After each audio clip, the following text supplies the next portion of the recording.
और इधर बात करते हैं दिल्ली की, जहां मॉडल टाउन में एक इमारत ताश के पत्तों की तरह गिर जाती है और इस हादसे में एक व्यक्ति की मौत हो जाती है। देखिए 1 मिनट में पूरी रिपोर्ट। मानसून की बारिश दिल्ली के लिए मुसीबत बन गई है। ये तस्वीरें दिल्ली के मॉडल टाउन इलाके की है। भारी बारिश के बाद महेंद्र इनक्लेव में शाम में एक इमारत भरभराकर गिर गई। बिल्डिंग के मलबे में 3 मजदूर दब गए। लोगों ने तुरंत फायर ब्रिगेड पुलिस को सूचना दी। थोड़ी देर बाद मौके पर एनडीआरएफ के जवान भी पहुंच गए। मलबे में दबे 3 मजदूरों का रेस्क्यू कर अस्पताल भेजा गया। हालांकि एक मजदूर की जान नहीं बचाई जा सकी। फायर ब्रिगेड के मुताबिक इमारत काफी पुरानी थी। इसके ऊपर एक मोबाइल टावर भी लगा हुआ था। दिल्ली में पिछले कुछ दिनों से लगातार बारिश हो रही है। पिछले 2-3 दिनों में भारी बारिश की वजह से दिल्ली के कई इलाकों में जल भराव के हालात देखने को मिल रहे हैं। ज्यादा बारिश होने के कारण कई जगह अंडरपास में पानी भरा हुआ है और जगह जगह ट्रैफिक जाम भी देखने को मिल रहा है। कुछ दिनों पहले दिल्ली के राजेंद्र नगर में भारी बारिश के बाद सड़कों पर पानी भर गया। इसके बाद एक कोचिंग सेंटर के बेसमेंट में पानी भरने से 3 छात्रों की मौत हो गई थी। दिल्ली हाईकोर्ट ने दिल्ली सरकार और एमसीडी को फटकार लगाते हुए कहा था कि राजधानी का इंफ्रास्ट्रक्चर पूरी तरह से चरमरा गया है।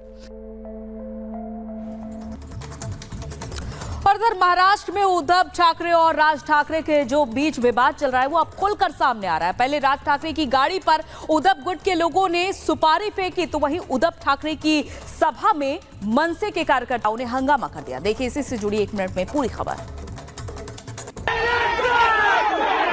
महाराष्ट्र के ठाणे में गडकरी रंगटैन थिएटर में उद्धव ठाकरे की सभा से पहले हंगामा हो गया। महाराष्ट्र नवनिर्माण सेना कार्यकर्ताओं ने कार्यक्रम स्थल पर अफरा तफरी मचा दी। मनसे कार्यकर्ताओं ने कार्यक्रम स्थल पर चूड़ियां और टमाटर फेंके और हंगामा किया। उद्धव ठाकरे के हॉल में प्रवेश करने के बाद विरोधी दल के कार्यकर्ता सीधे हॉल में घुस गए। करीब 50 से 60 लोग बताए जा रहे हैं। इन सभी लोगों ने उद्धव ठाकरे का विरोध किया।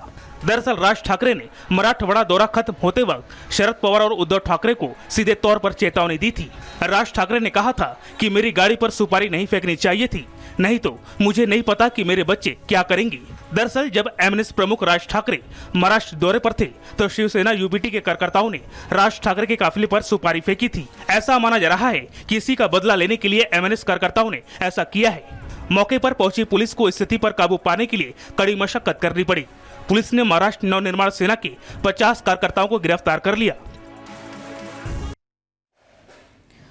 और अगली खबर मध्य प्रदेश के आगर मालवा से है, जहां खराब चिकन को लेकर दुकानदार और ग्राहक के बीच विवाद इतना बढ़ गया जिसके बाद नाराज लोगों ने दुकानदार के घर में आग लगा दी। देखिए इसी से जुड़ी 1 मिनट में पूरी खबर। मध्य प्रदेश के आगर मालवा में खराब चिकन देने पर ग्राहक और दुकानदार के बीच जमकर विवाद हो गया। विवाद इतना बढ़ गया कि ग्राहक पर दुकानदार ने चाकू से हमला कर दिया। चाकू से इस हमले में ग्राहक घायल हो गया। दरअसल आगर मालवा के गंगापुर में एक युवक दुकान पर चिकन लेने गया और खराब चिकन मिलने पर ग्राहक ने इसका विरोध किया, जिस पर दुकानदार ने ग्राहक पर चाकू से हमला कर दिया। हमले में ग्राहक घायल हो गया, जिसके बाद वो किसी तरह से घर पहुंचा। पहले तो परिजनों ने उसे अस्पताल में इलाज के लिए भर्ती कराया, लेकिन नाराजगी इतनी बढ़ गई कि नाराज ग्रामीणों ने दुकानदार के घर को आग के हवाले कर दिया। पुलिस ने इस मामले में आरोपी दुकानदार समीर और उसके माता पिता के खिलाफ मामला दर्ज किया है और मामले की जांच शुरू कर दी है। हालांकि पुलिस ने किसी भी तरह के विवाद को रोकने के लिए भारी संख्या में पुलिस बल तैनात कर दिया है। Bureau report, Republic Bharat.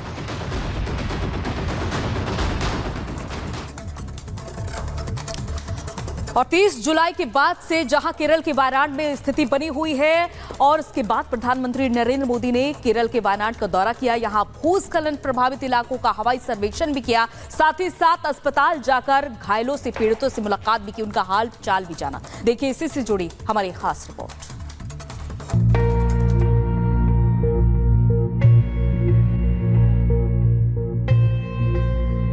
30 जुलाई की रात केरल के वायनाड में प्रकृति ने अपना रौद्र रूप दिखाया। करीब 344 लोगों ने अपनी जान गंवा दी।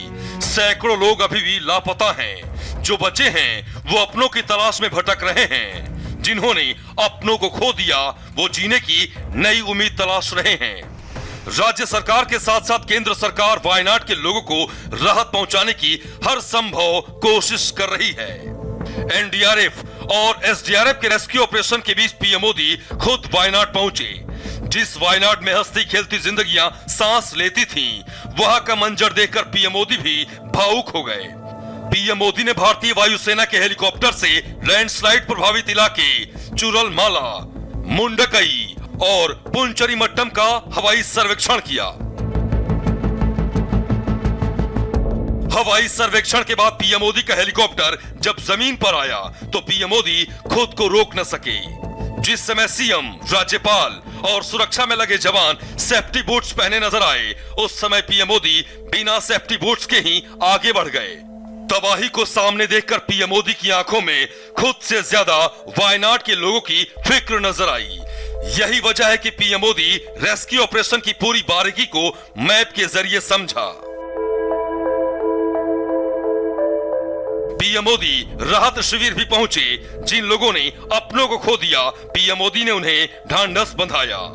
इन शिविरों में मौजूद डॉक्टर से चर्चा की, जरूरत की हर चीज मुहैया कराने का भरोसा दिया।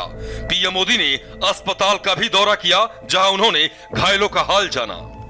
प्रकृति ने अपना जो रौद्र रूप दिखाया, मैंने वहां जाकर के परिस्थिति को देखा है। मैं रिलीफ कैंप में भी इन पीड़ित परिवारों से मिला हूं, जिन्होंने एक्चुअली उस समय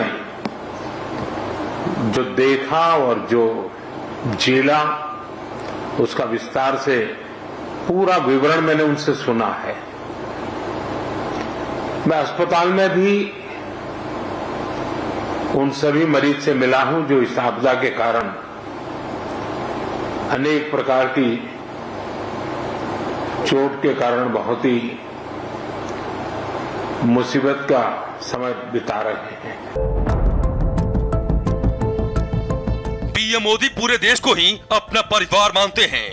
वायनाड पहुंचे पीएम मोदी से लोगों के अपनेपन वाली तस्वीर भी सामने आई। घायलों ने देश के पीएम से अपना दुख साझा किया।